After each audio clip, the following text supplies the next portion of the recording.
Hi, everybody. I'm here in my studio, and I'm going to talk about paths of action. These are perhaps the most helpful and valuable supports steps for a successful animation. And this isn't just for um, uh, animation approaches from the 18th or 19th century. A path of action is relevant today. So, what that does is it is a plan for how the elements in your animation are going to move and how they're going to come to life.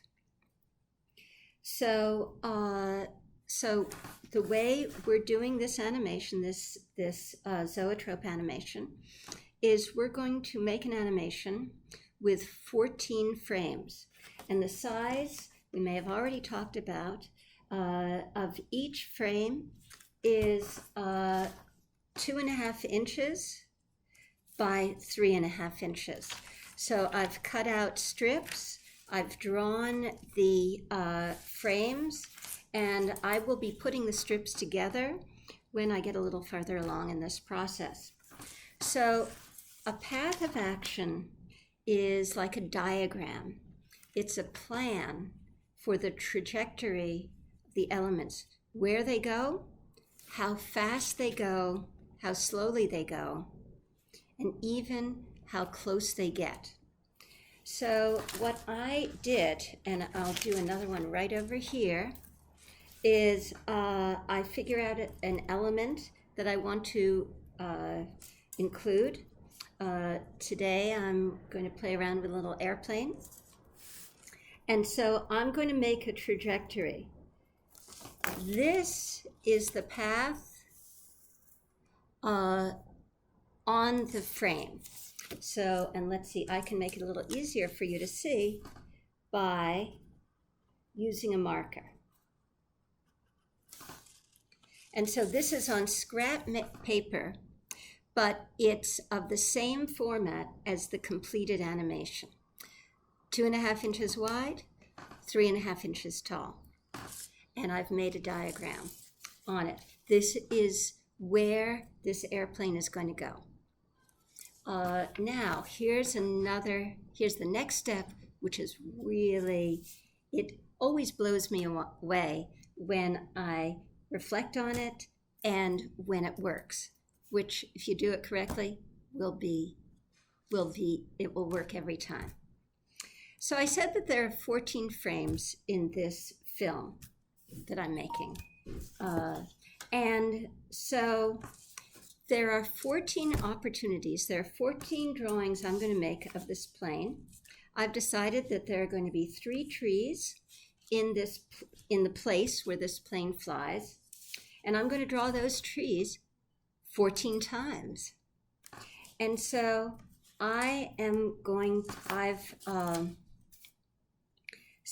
going to redraw them again right over here. And in fact, I'm going to go right with marker, though I'm going to ask you to work in pencil when you're making your plan.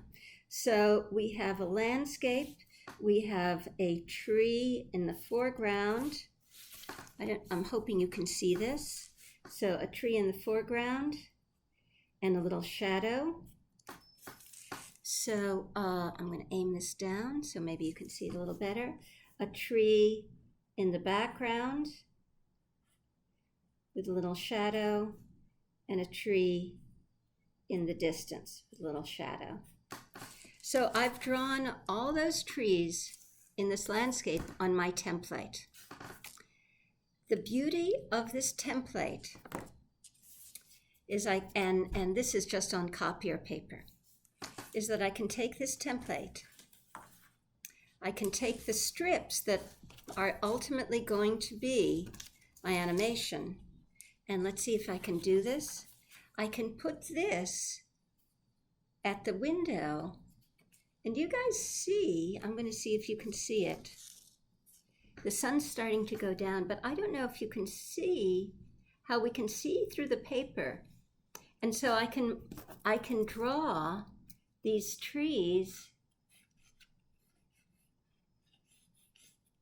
on the paper using my template.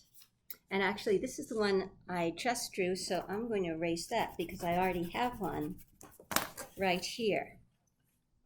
So this has the trajectory where the little plane's going to go.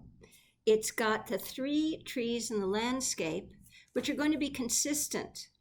So we're not doing a pan, we're doing a landscape that the plane is going to move around through, the plane is going to move. Now, we may have already talked about fast and slow, near and far. Remember, this little piece of paper is a map and a template for each one of these frames. So along the path, this path of action right here, I think you can see it a little better, has 14 positions for the plane to be in. In each one of the drawings, there's going to be one drawing of the plane, and we're going to do it 14 times. Because I want the plane to start out fast, go slowly, and end fast, I've marked out positions to show its location. And the slow, so number, and I've numbered the frames. You see there are little numbers on the bottom here. We've got the path of action. We've got little numbers. Here's some more numbers for those 14 frames. And here's number 1. And I'm going to, just because I can, I'm just going to go to the middle. So I'm going to go to frame 8. I'm going to put the template behind. And I'm going to go up to the window. I'm going to put this at the window. And I don't know if you can see this, but I'm marking down the location. I marked down the location right here. So this is frame 8. This is my template. The plane's going to be at the mark 8 right here. And I'm going to go ahead and draw this landscape in so I can see through it, especially if I hold it up. I'm going to do a quick drawing right here.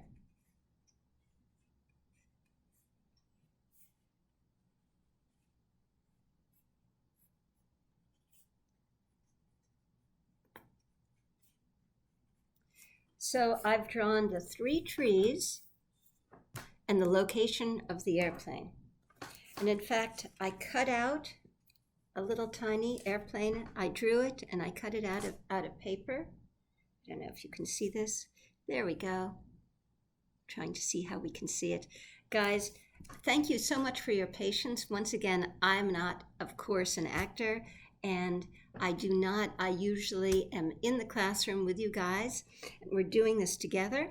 So if I'm goofy, please forgive me, and I hope that I improve during the semester. So I'm going to take my little airplane, I'm aiming it down, and I'm going to draw a version of it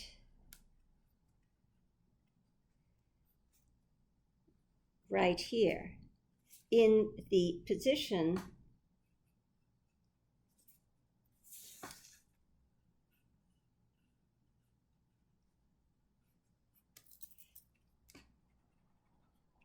and I'm erasing the place